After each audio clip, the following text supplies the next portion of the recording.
Na frente dos meus netos, minha filha me olhou nos olhos e disse: Papai fez certo em te abandonar. Você é patética. As crianças ficaram em silêncio. Eu também. Não chorei. Não respondi. Apenas peguei minha bolsa devagar, beijei cada neto na testa e saí. No carro, fiquei parada no escuro por uns minutos. Depois, abri a agenda do celular. Liguei para um contato que eu não tocava há 20 anos. Nas 48 horas seguintes, minha filha descobriu que patética era a última palavra que ela deveria ter escolhido. Meu nome é Nair Lustosa. Tenho 67 anos. E a palavra que minha filha escolheu para me descrever, na frente dos meus netos, foi patética. Eu preciso que você entenda uma coisa antes de qualquer outra. Não foi num momento de raiva. Não foi num dia em que as coisas escaparam do controle e alguém disse algo que não devia. Foi calculado. Eu conheço Vanessa há 40 anos, porque eu a trouxe ao mundo e conheço a diferença entre o que ela diz sem pensar e o que ela diz depois de ter pensado muito. Aquilo foi pensado. Aquilo foi escolhido com cuidado, no momento certo, na frente das pessoas certas, para produzir o efeito exato que produziu. Era uma tarde de sábado no apartamento dela no Batel. Eu cheguei às 3 da tarde com um pote de compota de figo que fiz em casa, a mesma receita que faço, desde que Vanessa tinha a idade que minha neta Lara tem agora. Theo, 16 anos, estava sentado no sofá com o celular na mão. Lara, 12 anos, estava na mesa da sala com lápis de cor e um caderno de desenho. Os dois me olharam quando entrei com aquela expressão de visita normal de avó. Um sorriso rápido, um "Oi, vó", a expectativa tranquila de uma tarde sem sobressalto. Fábio, meu genro, me cumprimentou na porta com um aperto de mão curto. 43 anos, contador, sócio minoritário da empresa da esposa. O aperto de mão foi a versão educada do que ele realmente sentia, e ele sumiu para o escritório antes que eu entrasse na sala de verdade. Isso não era novidade. Fábio havia aprendido a desaparecer nos momentos que importavam. Vanessa estava sentada no sofá com um notebook aberto na mesa de centro e uma xícara ao lado. Quando eu entrei, ela levantou a cabeça e teve uma expressão que eu não soube ler na hora, mas que entendo agora com uma clareza que dói. Era a expressão de quem chegou no ponto que estava esperando. Era a expressão de quem se preparou. Sentei. Perguntei de Theo, de Lara, da escola. Perguntei do negócio, como sempre fazia. Vanessa respondeu com frases curtas, o tipo de resposta que não abre conversa. E então ela fechou o notebook, colocou a xícara de lado e começou. Disse que havia conversado com o advogado da empresa. Disse que a empresa estava em fase de expansão e que precisava profissionalizar a gestão das receitas. Disse que o plano era registrar formalmente o portfólio de receitas e protocolos nutricionais que a empresa usava, tudo em nome da holding que Fábio havia montado no ano anterior.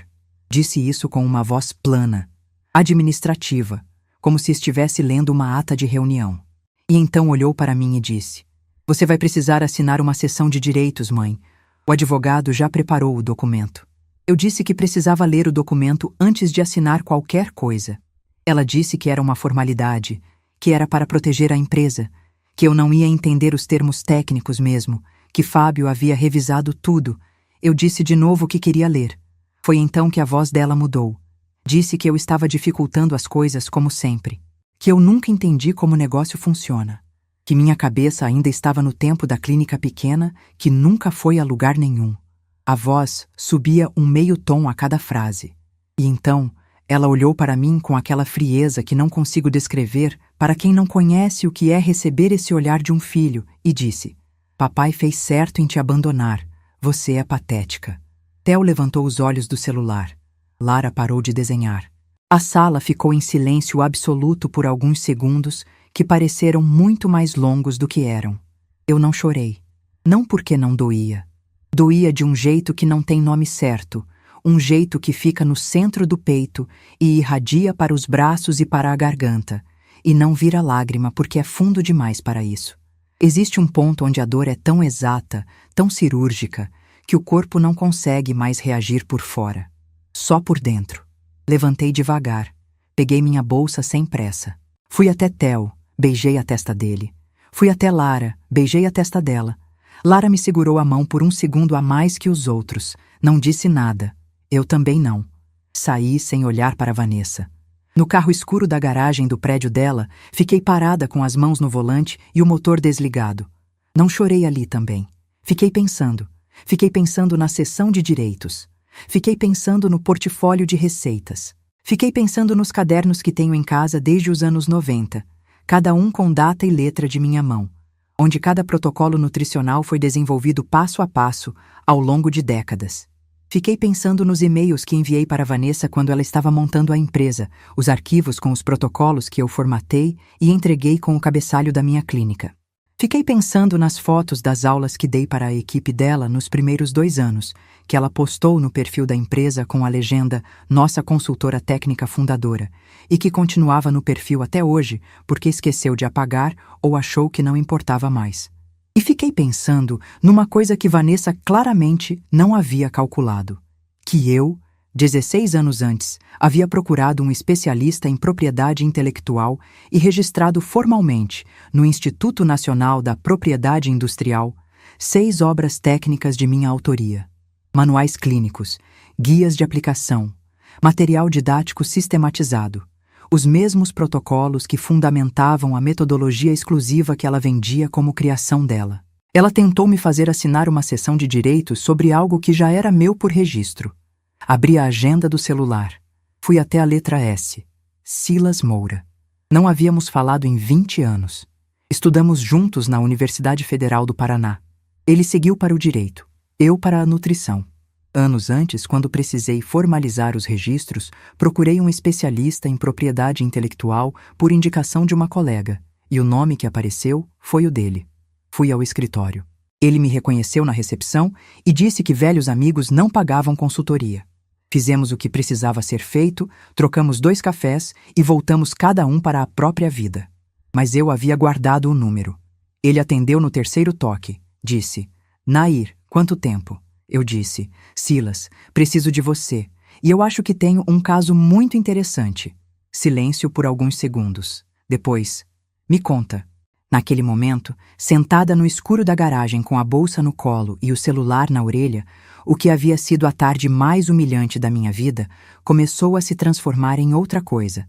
Eu ainda não sabia exatamente o formato que essa outra coisa ia tomar, mas sentia que estava em pé em cima de algo sólido e que Vanessa estava em pé em cima de areia, e que ela não tinha a menor ideia disso. Nas 48 horas seguintes, minha filha descobriu que patética era a última palavra que ela deveria ter escolhido. Antes de continuar, eu preciso te perguntar uma coisa. Você, que está me ouvindo agora, o que você teria feito naquele carro escuro depois de ouvir da própria filha que você era patética? Teria chorado? Teria ligado de volta e exigido um pedido de desculpas? Teria ido embora e engolido em silêncio, como tantas vezes antes? Me conta nos comentários, porque a resposta que eu tive naquela noite surpreendeu até a mim mesma. Silas me recebeu na segunda-feira de manhã, no escritório que mantinha no Centro Cívico de Curitiba. Uma sala pequena, cheia de prateleiras com livros de capa desgastada e pastas organizadas por ano, com uma janela que dava para uma rua calma, onde os carros passavam devagar. Cheirava a papel e a café forte, 2 cheiros que sempre me fizeram sentir que as coisas podiam ser resolvidas. Ele havia envelhecido bem. Cabelo branco, postura reta, aquele jeito de ouvir sem interromper que era a marca dele desde os 20 anos. Eu cheguei com uma sacola de supermercado dobrada dentro da bolsa. Domingo inteiro sem dormir. Abri gavetas, pastas, caixas que estavam no fundo do armário do quarto de serviço desde que me mudei para o apartamento atual, 6 anos antes. Vasculhei o computador pasta por pasta, e-mail por e-mail, arquivo por arquivo. O que juntei naquela sacola representava 31 anos de trabalho documentado, e eu havia reunido tudo em menos de 18 horas porque eu sabia exatamente onde estava cada coisa. Sempre soube. É o tipo de organização que vem de quem construiu algo com as próprias mãos e nunca conseguiu ser descuidada com aquilo. Dentro da sacola estava o seguinte: Os cadernos de desenvolvimento de receitas e protocolos que mantenho desde 1993, com data em cada entrada e a grafia mudando ao longo dos anos conforme eu fui envelhecendo, prova involuntária de autoria que nenhum advogado conseguiria fabricar. Os e-mails trocados com Vanessa nos primeiros anos da empresa dela, onde eu enviava planilhas completas de protocolos nutricionais com o cabeçalho da minha antiga clínica e o nome da autora. No rodapé, as fotos das aulas que dei para a equipe dela nos 2 primeiros anos de operação, registradas no perfil oficial da empresa com a legenda que Vanessa mesma havia escrito. Nossa consultora técnica fundadora. O contrato original de prestação de serviços que assinei com a empresa em 2015, que especificava em linguagem precisa o fornecimento de desenvolvimento e adequação de protocolos nutricionais proprietários, e os certificados de registro do INPI, datados de 2016, cobrindo 6 obras técnicas de minha autoria que documentavam exatamente os protocolos que a empresa de Vanessa havia adotado como base de toda a sua metodologia e linha de produtos. 6 obras, registradas, em meu nome, com número de protocolo e data de depósito. Silas abriu cada documento com a calma de quem monta um processo peça por peça. Ficou 1 hora em silêncio, lendo. Tomou o café que a assistente dele trouxe sem tirar os olhos dos papéis. Quando terminou, fechou a última pasta e juntou as mãos sobre a mesa com a concentração de quem está formulando algo com cuidado. Disse: Nair, a sua filha estava tentando te fazer assinar uma cessão de direitos sobre obras que você já registrou formalmente. O advogado dela, ou não, fez a devida diligência antes de redigir o documento ou sabia e apostou que você não sabia que sabia. Eu disse que achava que era a segunda opção. Ele disse: eu também acho. E então começou a me explicar como funcionaria. A questão central era que os registros do INPI cobriam as 6 obras técnicas que fundamentavam o portfólio da empresa de Vanessa. Não eram todos os materiais que a empresa usava no dia a dia, mas eram os mais centrais, os que haviam virado linha de produtos, os que apareciam no material de marketing sob o nome de metodologia exclusiva.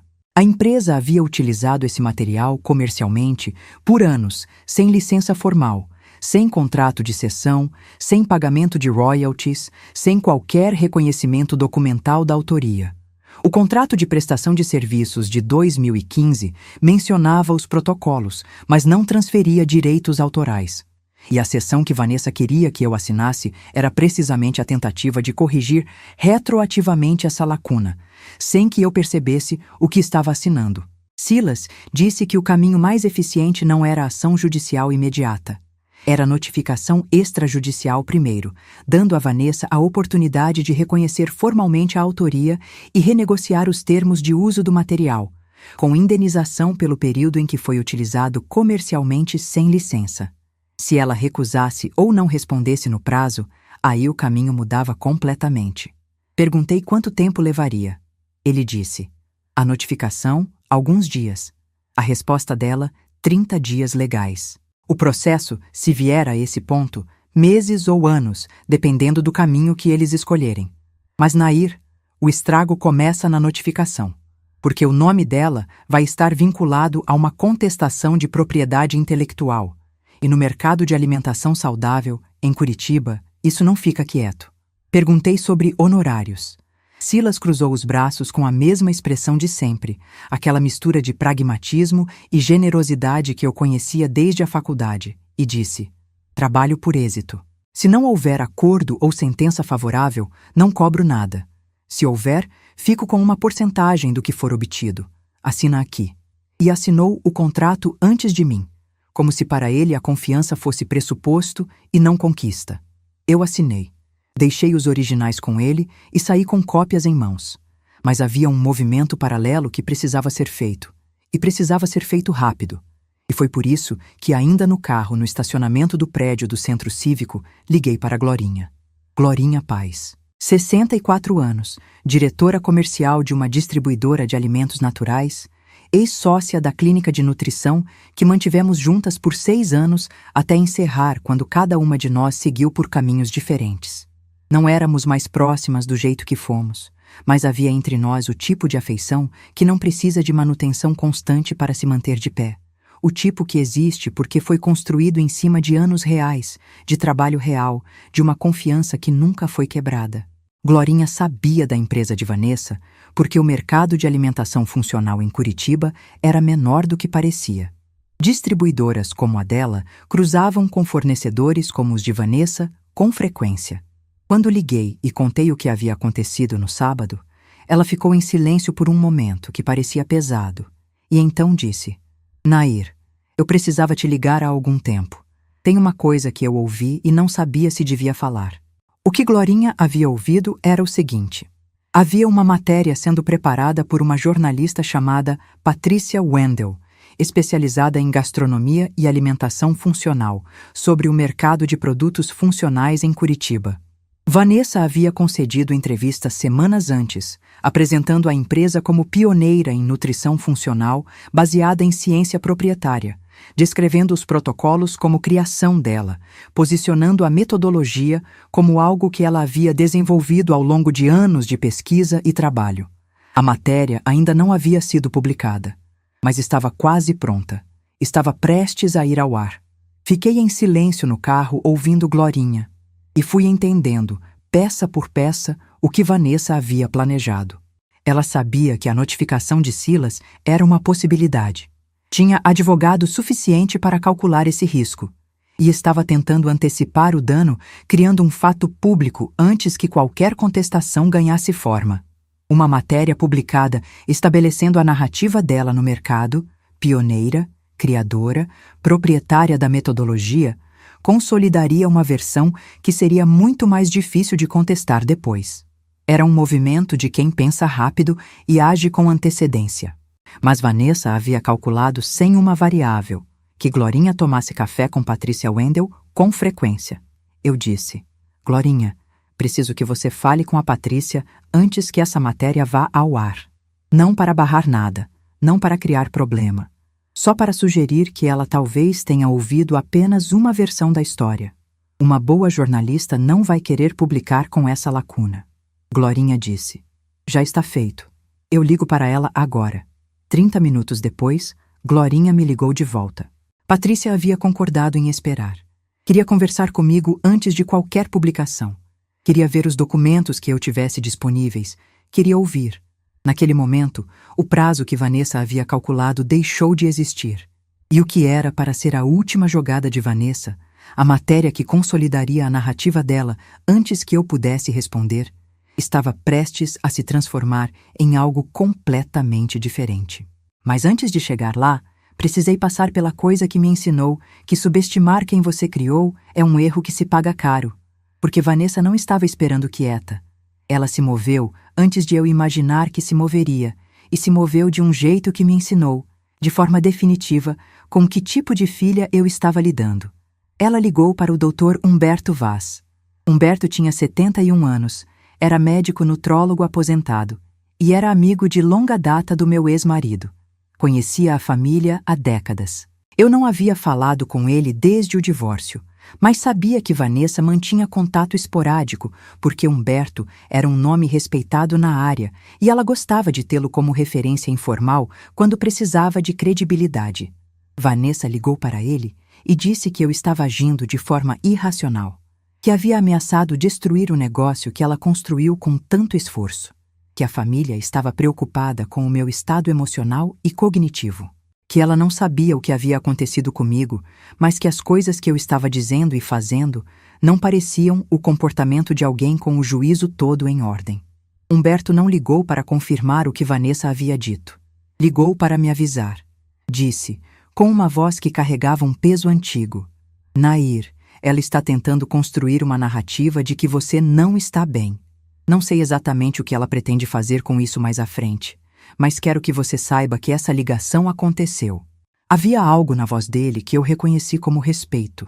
Ele conhecia meu ex-marido há 40 anos, sabia de quais moldes Vanessa havia sido tirada e não precisou dizer nenhuma dessas coisas em voz alta para que eu entendesse o que estava nas entrelinhas. Fiquei em silêncio ouvindo. Depois disse: Humberto, Você tem disponibilidade para me receber essa semana? Ele perguntou. Para quê? Eu disse. Para me examinar formalmente e emitir um laudo clínico. Quero tudo documentado antes que essa narrativa avance mais. Humberto ficou em silêncio por um momento.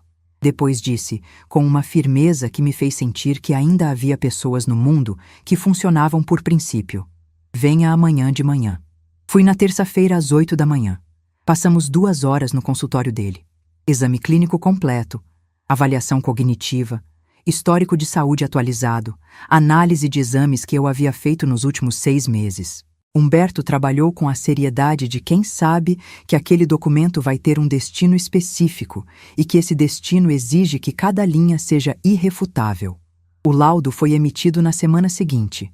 Descrevia minha condição cognitiva, emocional e de saúde geral com uma precisão que não deixava margem para narrativa alternativa.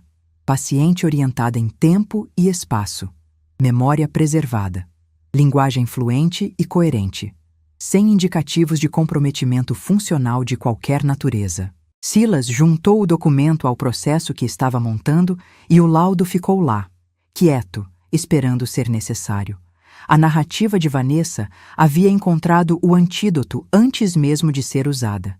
Enquanto tudo isso acontecia, Silas preparou e enviou a notificação extrajudicial, formal, precisa, citando os números de registro do INPI, descrevendo o período de uso não licenciado, estabelecendo um prazo de 30 dias para resposta e iniciando a discussão sobre os termos de um acordo.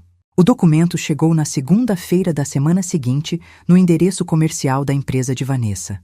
Fábio recebeu e levou para a mesa dela. E então o telefone tocou. Era quinta-feira, 4 da tarde. O nome de Vanessa apareceu na tela do celular e eu deixei tocar uma vez a mais antes de atender. A voz dela não tinha mais o tom de sábado. Era uma voz controlada, administrada, mas com uma camada de tensão abaixo da superfície que eu reconheci com a clareza de quem passou 40 anos aprendendo a ler essa voz. Ela disse que o advogado havia recebido a notificação de Silas e que havia um mal-entendido que precisava ser resolvido. Disse que nunca foi intenção dela desconsiderar minha contribuição à empresa. Disse que a cessão era um documento padrão de mercado e que o advogado havia redigido de forma equivocada. Ouvi tudo. Disse que entendia. Disse que o Silas estava disponível para conversar e desliguei. Liguei imediatamente para Silas e disse. Eles recuaram no tom, mas ainda não recuaram na substância. Ele disse. Exatamente. Eles querem resolver antes de virar caso público. Mas resolver para eles ainda significa você assinar alguma coisa que beneficia a empresa deles. Não assine nada sem mim. Nada. Eu disse que sabia. Na sexta-feira de manhã, uma mensagem chegou. Não de Vanessa. De Fábio. 3 linhas dizendo que a situação estava sendo tratada internamente e que ele esperava que eu não complicasse mais as coisas desnecessariamente. Não respondi. Tirei um print e mandei para Silas. Silas respondeu com um único emoji de polegar para cima. Eu me permiti, pela primeira vez desde o sábado, sorrir. O uísque estava preparado. Deixei que os dois achassem que eu estava esperando. Deixei que Fábio pensasse que a mensagem havia intimidado. Deixei que Vanessa acreditasse que o recuo de tom havia funcionado.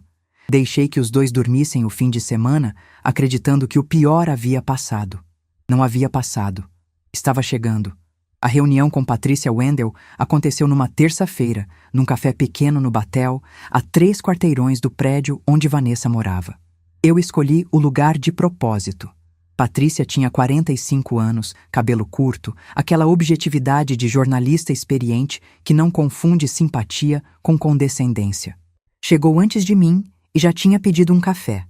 Quando me sentei, ela me olhou com atenção e disse: Glorinha, me disse que você tem documentação relevante para o que estou apurando. Mas eu preciso entender uma coisa antes. O que você quer que eu faça com o que você vai me mostrar? Eu disse. Nada específico. Você é jornalista. Você decide o que fazer com a informação. Eu só quero que você tome uma decisão com todas as informações disponíveis, não com metade delas. Ela inclinou a cabeça levemente. Disse. Pode mostrar. Abri a bolsa e coloquei na mesa, com cuidado, as cópias que havia separado. Os cadernos dos anos 90 com a grafia da época, os e-mails com as planilhas de protocolo e o cabeçalho da clínica, as fotos das aulas na empresa com a legenda Nossa Consultora Técnica Fundadora, o contrato de 2015 e os certificados de registro do INPI das 6 obras com os números de protocolo e as datas de depósito. Não disse nada enquanto ela lia. Tomei o meu café devagar. Patrícia passou 1h30 olhando cada documento. Pegou os cadernos nas mãos e virou página por página. Em determinado momento levantou os olhos e me olhou com uma expressão que não era exatamente surpresa. Era a expressão de quem confirma algo que já havia intuído. Voltou aos documentos sem dizer nada. Quando terminou, colocou os papéis com cuidado sobre a mesa e ficou olhando para eles por um momento. Disse: "Você não veio aqui para barrar a matéria." Eu disse: "Não." Ela disse: "Você veio porque quer que ela seja precisa." Eu disse: "Sim." Patrícia ficou em silêncio por alguns segundos. Depois disse: "Eu preciso rever o escopo completamente. O que a Vanessa me apresentou é irreconciliável com o que você está me mostrando. Eu não publico nada enquanto não tiver clareza sobre isso." Saímos do café separadas, sem combinar mais nada. Patrícia sabia o que tinha que fazer. Eu tinha dado a ela os instrumentos. O que ela faria com aquilo era decisão dela. Mas não era o confronto com Patrícia que me tirava o sono. Era o confronto com Vanessa, que ainda estava por vir. Silas havia me ligado na segunda-feira para dizer que o advogado de Vanessa havia entrado em contato pedindo uma reunião informal para discutir um acordo antes de qualquer procedimento formal adicional. Reunião informal significava reunião onde Vanessa estaria presente, onde Fábio estaria presente, onde os advogados de cada lado estariam presentes e onde os números seriam colocados na mesa pela primeira vez. A reunião foi marcada para uma quinta-feira de tarde, no escritório de Silas, no Centro Cívico. Na manhã daquela quinta-feira, Silas me ligou com a voz de quem tem uma informação que muda o peso de uma reunião. Disse que havia pedido a um colega especializado em direito societário que revisasse o contrato social da empresa de Vanessa e os registros da holding que Fábio havia constituído, e que o colega havia encontrado alguma coisa. A holding, onde Fábio havia concentrado os ativos que planejavam transferir para lá, incluindo os direitos que a seção que ele queria que eu assinasse transferiria, tinha uma estrutura que Silas descreveu como irregular. Não fraudulenta no sentido estrito, mas com inconsistências documentais que um processo judicial exporia de forma desconfortável. E mais, havia um sócio na holding além de Fábio, um sócio cujo nome não aparecia em nenhuma comunicação que Vanessa havia me feito. O nome era o do ex-sócio comercial de Fábio, um homem que havia saído de outro negócio anterior envolvendo uma disputa que foi resolvida extrajudicialmente, mas deixou documentação pública de irregularidades contábeis. Silas disse: "Nair, isso não muda o coração do seu caso, mas muda a conversa de hoje, porque agora não é só propriedade intelectual, é a estrutura inteira do que eles estavam tentando montar." Eu disse: "Então, leva esse documento para a reunião." Ele disse: "Já está impresso." Às 15h daquela quinta-feira, entrei no escritório de Silas com ele ao meu lado e me sentei na cadeira do lado esquerdo da mesa. Do lado direito, sentaram Vanessa, Fábio e o advogado deles. Um homem de uns 50 anos com terno cinza e uma pasta de couro que ele colocou sobre a mesa sem abrir. Vanessa me olhou quando entrei. Eu a olhei de volta sem nada na expressão, sem hostilidade e sem calor, só atenção. Ela desviou os olhos primeiro. Silas abriu a reunião de forma direta, sem preâmbulo. Apresentou o caso em termos factuais. As obras registradas no INPI, o período de uso comercial sem licença, o valor estimado de royalties não pagos, calculado com base no faturamento declarado da empresa, e a notificação extrajudicial que havia sido enviada e recebida. Falou por 15 minutos, sem interrupção, e com aquela voz tranquila de quem não precisa elevar o tom porque os fatos fazem o barulho sozinhos. O advogado de Vanessa tentou intervir 2 vezes. Silas o deixou falar e respondeu cada ponto com um documento específico, colocando o papel na mesa e empurrando na direção deles com 2 dedos. Então, Silas abriu a segunda pasta. Disse: Antes de discutirmos os termos de um possível acordo, precisamos abordar a estrutura da holding, para a qual a cessão que vocês apresentaram à minha cliente transferiria os direitos. E colocou os documentos da holding na mesa: a constituição societária, a ficha do sócio não declarado, os registros do procedimento extrajudicial anterior. Fábio ficou imóvel. Vanessa olhou para os documentos por um segundo e então olhou para o advogado deles com uma expressão que não precisava de palavras. O advogado pediu uma pausa de 5 minutos. Saiu com os dois para o corredor. Silas e eu ficamos na sala. Ele virou o bloco de notas na direção dele e escreveu uma linha sem dizer nada em voz alta. Empurrou o bloco para mim. Estava escrito: eles vão aceitar acordo. A pergunta é qual? Voltaram 12 minutos depois. O advogado deles disse que os clientes reconheciam que havia uma questão de autoria a ser formalizada e que estavam abertos a discutir uma solução que preservasse a continuidade do negócio. Disse isso com uma voz que havia perdido o tom administrativo da abertura e tinha agora uma textura diferente, mais cuidadosa. Silas disse: ótimo, então vamos falar sobre os termos. O que veio a seguir foi uma negociação que durou 3 horas naquele dia e que continuou ao longo de 6 semanas de reuniões e trocas de minutas entre os advogados. Mas o que importava era o que ficou estabelecido como ponto de partida naquela tarde: que havia autoria, que a autoria era minha, que o uso havia ocorrido sem licença formal e que a questão não era se haveria acordo, mas em que termos. Vanessa não disse nada durante a maior parte da reunião. Deixou o advogado falar. Em determinado momento, eu a olhei e ela estava com os olhos na superfície da mesa, aquela postura de quem está sustentando alguma coisa muito pesada por dentro e não vai dar a ninguém a satisfação de ver que está pesando. Fábio assinou o termo de intenções no final daquela reunião com uma caneta que ele tirou do bolso sem ser convidado a assinar. Um gesto mecânico, automático, de quem está no piloto automático porque as opções acabaram. Eu saí do escritório de Silas naquela tarde com o sol baixo na rua do Centro Cívico e fiquei parada na calçada por um momento antes de caminhar até o carro. A tarde tinha esse azul de fim de dia que Curitiba tem em determinadas estações, aquela luz que parece mais velha do que deveria. Não senti vitória naquele momento. Senti uma espécie de alívio muito profundo e muito cansado, o tipo que só vem quando você carrega algo por tempo demais e finalmente coloca no chão. 31 anos de trabalho numa sacola de supermercado. E minha filha havia tentado me fazer assinar em 15 minutos. O resultado parcial estava estabelecido. Eles estavam atordoados, mas não estavam derrotados. E Vanessa, eu sabia, não aceitaria a derrota quieta. Nunca havia aceitado. Isso era uma herança que eu reconhecia. A guerra não havia terminado. Havia chegado no intervalo. Foram 3 semanas de silêncio depois da reunião. Um silêncio que eu aprendi a desconfiar. Silas conduzia as negociações com o advogado deles de forma tranquila. Havia uma minuta de acordo circulando, com propostas e contrapropostas, em linguagem técnica, que eu lia à noite na mesa da cozinha com um dicionário jurídico aberto ao lado. Aprendi mais sobre licenciamento de propriedade intelectual, naquelas 3 semanas, do que havia aprendido nos 10 anos anteriores. Aprendia porque precisava. Porque há coisas que você não pode delegar inteiramente, mesmo quando tem um Silas do seu lado. O silêncio quebrou numa segunda-feira de tarde. Recebi uma ligação da escola de Lara. A coordenadora me disse, com uma voz cuidadosa demais para ser uma ligação rotineira, que Lara havia dito a uma professora que a avó estava brigando com a família e que estava preocupada. Que Lara havia apresentado um comportamento mais retraído nas últimas semanas. Que a escola queria entender se havia algo no contexto familiar que precisasse de atenção.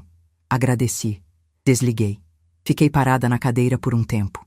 Não era a escola que havia ligado por iniciativa própria. Lara havia 12 anos, era perspicaz demais e reservada demais para expor assunto de família à professora sem razão.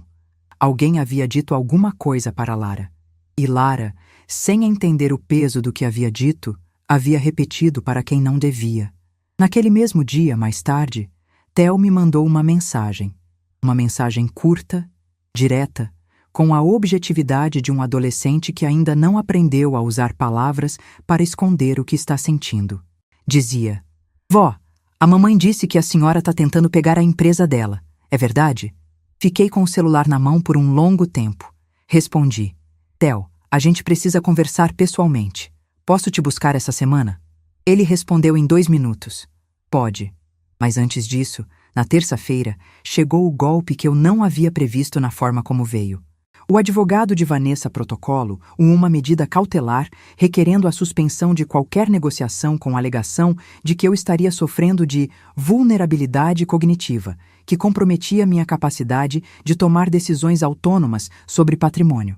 Anexaram ao requerimento um documento assinado por um médico que eu nunca havia visto na vida, descrevendo sintomas que nunca tive, baseado em uma consulta que nunca ocorreu.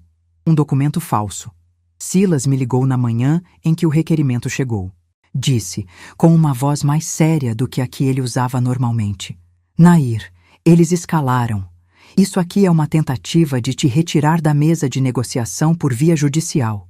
Se o juiz aceitar temporariamente, todas as negociações ficam suspensas enquanto se faz a perícia. Pode levar meses. Eu disse: Silas, esse documento é falso. Esse médico não me examinou. Nunca estive no consultório dele. Ele disse: Eu sei, mas precisamos provar isso de forma inequívoca e precisamos fazer rápido. Fiquei em silêncio no telefone por um momento. Depois disse: Eu tenho o laudo do Dr. Humberto. Silas ficou em silêncio por 3 segundos. Depois disse: Nair, você foi ao Humberto antes disso. Eu disse: Fui. Porque Vanessa havia ligado para ele tentando criar exatamente essa narrativa, e eu soube que ela ligou antes que ela fizesse qualquer outra coisa, então fui documentar antes que ela pudesse usar. Silêncio novamente. Mais longo desta vez. Silas disse com uma voz que tinha dentro algo que eu interpretei como admiração genuína. Você esperava por isso. Eu disse: Não esperava por isso especificamente. Esperava por algo assim. Quando alguém tenta te tirar o que é seu, a segunda jogada costuma ser tirar a sua credibilidade. É mais velho do que qualquer lei.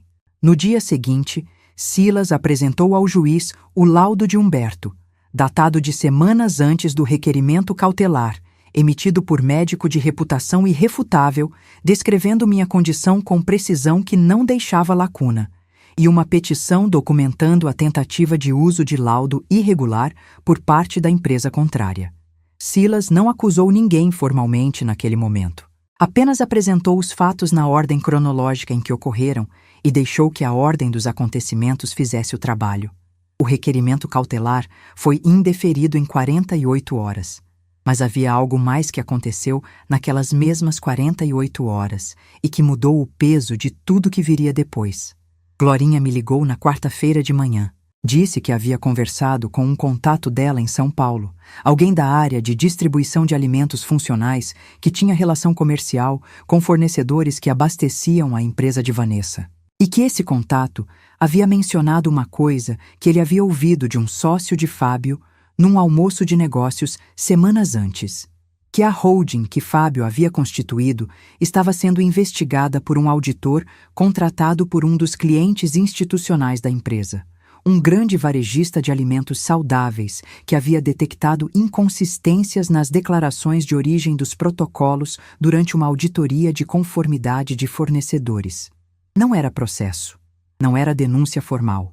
Era uma auditoria de fornecedor, o tipo de coisa que grandes varejistas fazem rotineiramente e que não vira notícia, mas que pode encerrar um contrato de fornecimento em questão de dias se a auditoria encontrar o que estava procurando.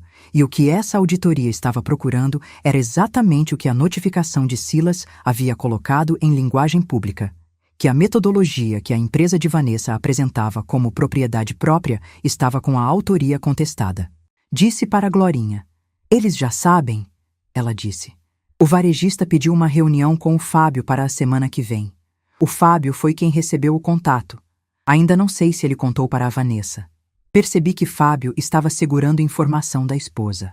E entendi que o casamento que eu via de fora havia muito tempo como uma parceria de conveniência estava chegando a um ponto onde a conveniência já não era mais suficiente para manter as peças juntas. O que veio depois confirmou isso de uma forma que eu não esperava sentir da forma como senti. Fábio me ligou na quinta-feira à noite. Não para negociar, para dizer uma coisa que ele disse com a voz de um homem que está carregando peso há tempo demais e simplesmente não aguentou mais carregar em silêncio. Dona Nair, eu sabia que a sessão estava errada. Eu sabia desde o começo. Mas eu não sou o que manda naquele casamento. Fiquei em silêncio. Ele disse: o varejista vai encerrar o contrato. Há outros 2 fornecedores que estão reconsiderando. A empresa não resiste se perder esses 3. Eu disse: Fábio, o que você está me dizendo isso? Ele ficou em silêncio por um momento e então disse: porque a Vanessa não vai ceder por livre vontade. E eu não quero ser a pessoa que ficou do lado errado quando isso terminar. Desliguei. Fiquei sentada na cadeira da sala com o silêncio do apartamento em volta. Liguei para Silas e disse: Silas, eu tenho uma informação nova e acho que está na hora de ir para o golpe final. Na manhã da segunda-feira seguinte, me reuni com Silas por 2 horas no escritório dele antes de qualquer outra coisa. Silas havia passado o fim de semana fazendo o que ele chamava de blindagem, revisando cada documento do processo, verificando cada número, identificando cada ponto onde a outra parte poderia tentar criar uma brecha de interpretação e fechando essa brecha com linguagem adicional antes que fosse usada. Era o tipo de trabalho minucioso que define a diferença entre um acordo que dura e um acordo que vira processo 2 anos depois. A estratégia que Silas havia desenhado tinha 3 camadas. A primeira era o acordo de reconhecimento de autoria, o coração do processo, o que estabeleceria em linguagem jurídica irrevogável que as obras registradas no INPI eram de minha criação e autoria exclusiva, e que o uso que a empresa havia feito delas ao longo dos anos havia ocorrido sem a licença formal adequada. A segunda era o licenciamento remunerado, o mecanismo pelo qual a empresa poderia continuar usando o material, com royalties sobre o faturamento futuro calculados de forma que fossem sustentáveis para a empresa, mas representativos do valor real do material. A terceira era a indenização pelo período retroativo, o valor fixo, negociado e acordado entre as partes, referente ao período em que o material havia sido utilizado comercialmente sem licença. Silas havia calculado esse número com base no faturamento declarado da empresa, aplicando as taxas de referência do mercado para licenciamento de material técnico proprietário no setor de alimentação funcional. O número era substancial. Não era o número máximo que poderíamos ter pedido num processo contencioso. Era o número que tornava o acordo possível sem destruir a empresa. Silas havia explicado isso com clareza.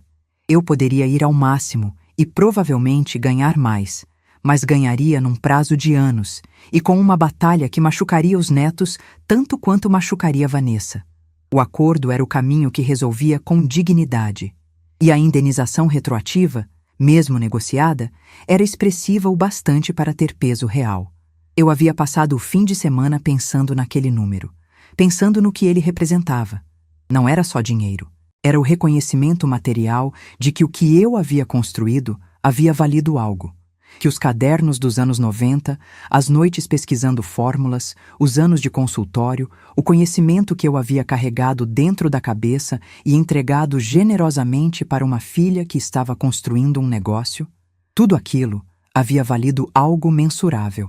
E que esse valor havia sido usado sem que ninguém dissesse meu nome. Silas também havia preparado algo que eu havia pedido a ele especificamente, e que eu sabia que Vanessa não estava esperando. Uma minuta de contrato de licenciamento com uma cláusula de atribuição pública. A cláusula estabelecia que o material de marketing da empresa, o site, as embalagens, o material de apresentação para distribuidores e varejistas, qualquer publicação que descrevesse a metodologia da empresa, deveria incluir, de forma visível, a atribuição de autoria.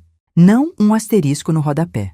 Uma atribuição clara, no texto principal, em qualquer contexto onde a metodologia fosse descrita como diferencial da empresa. Silas disse, quando me mostrou a minuta: eles vão resistir a isso mais do que ao dinheiro. Eu disse: eu sei, por isso é a cláusula que não negocio. Na tarde daquela segunda-feira, Silas enviou a minuta final de acordo para o advogado de Vanessa com um prazo de 10 dias para a resposta. E comunicou ao advogado deles que, se o prazo não fosse cumprido, ou se não houvesse acordo dentro desses 10 dias, entrariam com ação judicial imediata no juízo da vara especializada em propriedade intelectual, com pedido de medida liminar de cessação de uso do material até resolução final do mérito. Ação que, Silas explicou em linguagem simples ao advogado deles, significaria que a empresa de Vanessa teria que suspender o uso de toda a metodologia que fundamentava seus produtos até que o juiz decidisse sobre a autoria, e que essa suspensão poderia durar meses. A empresa não sobreviveria meses sem a metodologia.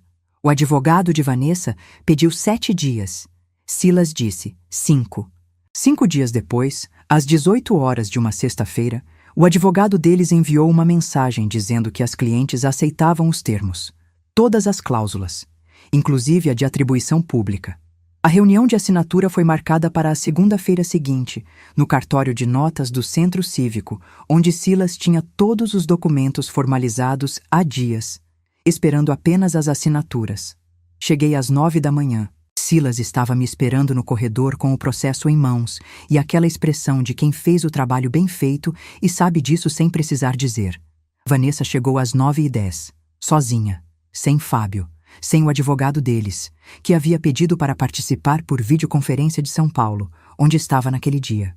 Ela estava vestida de uma forma que eu reconheci como o traje que ela usava quando precisava parecer mais firme do que estava.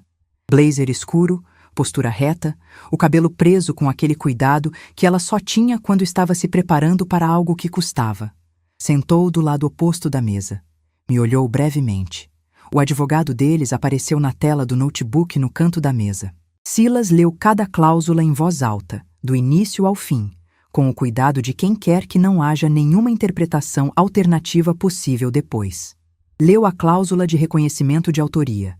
Leu os termos do licenciamento. Leu o valor da indenização retroativa, por extenso, em voz clara no silêncio do cartório. Leu a cláusula de atribuição pública. Leu as condições de rescisão e as penalidades por descumprimento. Cada cláusula era uma sentença. Não havia diálogo. Havia leitura. E depois de cada cláusula, Silas dizia: "Está de acordo?" E o advogado deles na tela dizia: "Está." E Vanessa ficava em silêncio, porque o silêncio era a única resposta que ela conseguia dar. Quando a leitura terminou, Silas colocou o documento aberto na mesa entre nós, com uma caneta ao lado.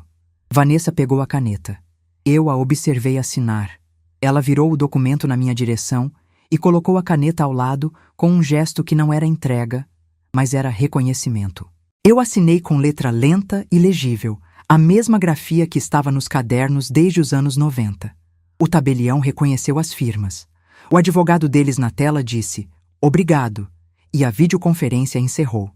Silas fechou o processo, bateu levemente a palma da mão sobre a capa e disse, para ninguém em específico: "Está feito." Vanessa ficou parada na cadeira por um momento depois que Silas saiu para falar com o tabelião. Eu estava de pé perto da janela. A sala do cartório tinha essa luz fria de lugar que processa documentos o dia inteiro, uma luz que não escolhe ninguém e não ilumina ninguém de forma especial. Vanessa me olhou. Não disse nada por um longo momento. Então disse, com uma voz que era menor do que qualquer voz que eu já havia ouvido nela: "Você não precisava chegar a isso."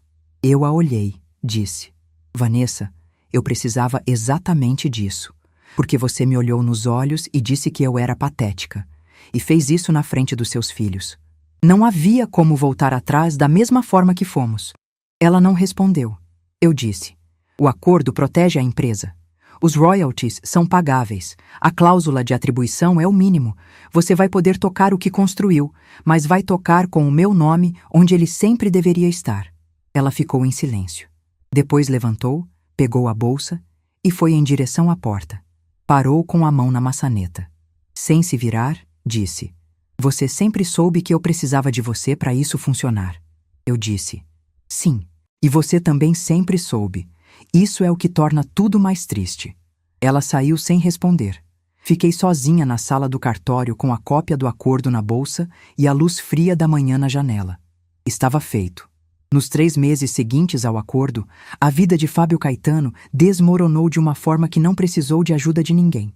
Ele havia pedido para sair da sociedade da empresa uma semana depois da assinatura. Não foi uma saída planejada. Não foi uma transição negociada com prazo e condições.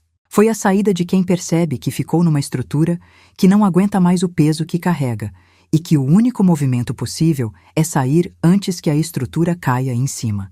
Retirou a participação, levou o que lhe cabia por contrato e foi montar um escritório contábil próprio num conjunto comercial no Água Verde, longe do batel, longe da empresa, longe de tudo que havia sido. O varejista que havia feito a auditoria de conformidade encerrou o contrato de fornecimento. 2 outros distribuidores renegociaram os termos para baixo, pedindo reduções de margem que a empresa teve que aceitar ou perder. A empresa não faliu, mas encolheu de uma forma que obrigou Vanessa a reduzir a equipe, fechar um ponto de venda que havia aberto 6 meses antes e rever toda a estrutura de custos que havia sido montada sobre uma projeção de crescimento que a crise no portfólio havia invalidado. A matéria de Patrícia Wendel foi publicada 3 semanas depois do acordo. Patrícia havia revisado o escopo completamente, como havia dito. A matéria não citava nomes. Era uma análise do mercado de alimentação funcional em Curitiba e da questão da autoria intelectual em empresas do setor, como o conhecimento técnico que origina produtos e metodologias nem sempre é reconhecido formalmente, como essa lacuna cria vulnerabilidades jurídicas e éticas para as empresas, como o mercado estava começando a exigir mais transparência na atribuição de origem de protocolos e metodologias. A matéria foi compartilhada amplamente no setor. Não era uma acusação. Era uma pergunta bem formulada feita em público. E perguntas bem formuladas feitas em público têm uma forma de pousar em cima de quem as perguntas descrevem sem precisar citar o nome de ninguém. Quem conhecia o mercado de alimentação funcional em Curitiba sabia de quem se tratava. E o mercado era menor do que parecia. Fábio mudou-se do apartamento no Batel no final do 3º mês. Vanessa ficou. Não havia divórcio formal ainda naquele ponto, mas havia separação de fato que qualquer pessoa que conhecesse os dois havia percebido há semanas. O carro que Fábio usava, um sedã financiado em nome da empresa que ele havia transferido para si na saída da sociedade, foi devolvido à financeira quando ele não conseguiu honrar as parcelas depois que a renda que ele calculava ter não materializou no ritmo que havia calculado. O novo escritório contábil crescia devagar, mais devagar do que ele havia projetado, no ritmo que sempre crescem as coisas que começam do zero, sem a estrutura que havia sustentado a ilusão de que estavam crescendo rápido. O nome da holding que ele havia constituído foi retirado dos documentos da empresa de Vanessa como parte das correções societárias que o acordo havia gerado. O sócio oculto, cujo nome havia aparecido nos documentos que Silas encontrou, saiu sem fazer barulho, que era exatamente o tipo de saída que esse tipo de pessoa prefere. Vanessa tocou a empresa sozinha, menor, com margens mais apertadas, com o nome do meu trabalho onde ele sempre deveria ter estado, nas embalagens dos produtos principais, no site, no material de apresentação para novos distribuidores, com a atribuição que a cláusula estabelecia, desenvolvido a partir de protocolos de autoria de Nair Lustosa, nutricionista. 6 palavras que não tiravam dela o que ela havia construído, mas colocavam o que era meu onde pertencia. A empresa continuou, diferente, e talvez, com o tempo, em bases mais sólidas. Isso não era minha preocupação. O que era minha preocupação era minha vida. Nos meses seguintes ao acordo, eu descobri como é passar do tempo de um jeito que não tem obrigação nenhuma. Levei 1 mês para organizar os cadernos. Todos eles, do primeiro ao último, em ordem cronológica, numa estante nova que comprei especificamente para isso. Ficavam lá numa prateleira de madeira clara no escritório do apartamento, e eu passava às vezes só para olhar para eles. Não por nostalgia, por verificação. Estavam lá, eram reais, eram meus, sempre foram, e agora o papel dizia isso também. Silas me convidou para um jantar para comemorar o acordo. Levei a compota de figo. Ele disse que eu devia ter registrado essa receita também. Rimos com uma facilidade que me surpreendeu. O tipo de risada que acontece quando você não percebeu que estava tensa até o momento em que a tensão vai embora. Glorinha me ligou para dizer que a distribuidora dela estava buscando consultora técnica para revisar o portfólio de produtos de uma das marcas que distribuíam. Marca pequena, em crescimento, que precisava de alguém com experiência real para ajudar a estruturar a linha funcional. Perguntou se eu tinha interesse. Não como funcionária, como consultora independente, nos meus termos, no horário que eu quisesse. Eu disse que tinha. Comecei no mês seguinte. Tinha 67 anos e havia voltado a trabalhar porque queria, não porque precisava. E a diferença entre essas duas coisas era maior do que qualquer coisa que eu havia aprendido em décadas de profissão. Comprei uma passagem para Lisboa em setembro. Não porque tinha alguma razão específica para ir a Lisboa. Não tinha. Só queria ver o Tejo. Queria caminhar numa cidade onde ninguém me conhecia e ninguém me devia nada e eu não devia nada a ninguém. Fui sozinha. Fiquei 8 dias, comi bacalhau de 5 formas diferentes e dormi até tarde todas as manhãs. Foi a primeira viagem que fiz sozinha em 30 anos. No último dia em Lisboa, sentada num café com vista para o rio, percebi que estava bem. Não de um jeito performático, não de um jeito que precisava de audiência. Bem do jeito quieto que acontece quando você parou de carregar o que não era seu carregar e começou a viver o que sempre foi seu viver. Voltei com a bolsa cheia de ingredientes que não encontro em Curitiba e uma vontade de desenvolver novos protocolos que não sentia havia anos. Theo foi ao aeroporto me buscar. Havia pedido para ir. Eu disse que não precisava, que eu pegava táxi. Ele disse que queria ir. Ficamos no carro na volta, conversando sobre os cadernos. Ele havia estado pensando nos protocolos que havíamos discutido no café. Havia pesquisado por conta própria algumas das referências que eu havia mencionado. Tinha perguntas que eu não esperava que um menino de 16 anos tivesse. Em algum ponto da rodovia, ele disse, sem olhar para mim, com os olhos na estrada: "Vó, eu quero estudar nutrição." Não disse nada por um momento. Depois coloquei a mão no ombro dele por um segundo e disse: "Você vai ser muito bom nisso." Lara continuava mandando áudios. Agora, às vezes, eu mandava receitas em resposta. Áudios curtos onde eu explicava a lógica por trás de cada proporção. E ela ouvia tudo. E depois perguntava por que esse ingrediente e não aquele outro. Tinha a seriedade curiosa de quem vai ser alguma coisa que ainda não sabe o nome. No Dia das Mães, Vanessa me mandou uma mensagem longa. Li no café da manhã, devagar, até o fim. Havia justificativas, havia explicações, havia as palavras que filhos usam quando querem que as mães voltem a ser o que eram antes. Palavras que reconhecem o erro, mas que ainda carregam dentro delas a esperança de que o reconhecimento seja suficiente para apagar a forma como o erro foi cometido. Fiquei com o celular na mão por 3 dias. Respondi na quinta-feira com uma linha que escrevi 4 vezes antes de encontrar a versão certa. Eu sei que você sabe que eu te amo. O resto a gente vai construindo. Não era perdão fácil. Não era volta ao que era antes. Era o começo de uma coisa diferente, construída a partir da verdade em vez da ilusão, que é o único terreno que sustenta peso de verdade. Meses depois, Vanessa ligou numa tarde de quarta-feira. Voz direta, sem preâmbulo, a voz que ela usa quando quer dizer algo sem a armadura que costuma carregar. Disse que havia precisado enfrentar, nos últimos meses, algumas coisas sobre si mesma que não havia sido capaz de enfrentar antes. Disse que havia voltado a ver uma psicóloga. Disse que estava entendendo coisas. Não pedi detalhes. Não era o momento para detalhes. Disse: "Vanessa, a porta não está fechada, mas é uma porta diferente. Você vai precisar aprender a entrar por ela." Ela ficou em silêncio. Depois disse: "Eu sei, mãe." Desliguei. Fiquei sentada na poltrona da sala com o apartamento em silêncio ao redor e a tarde de Curitiba lá fora, aquela luz de outono que a cidade tem quando os plátanos começam a perder as folhas e as ruas ficam com aquele cheiro de terra molhada e tempo passando. 67 anos. 31 de trabalho documentado num caderno com a minha grafia.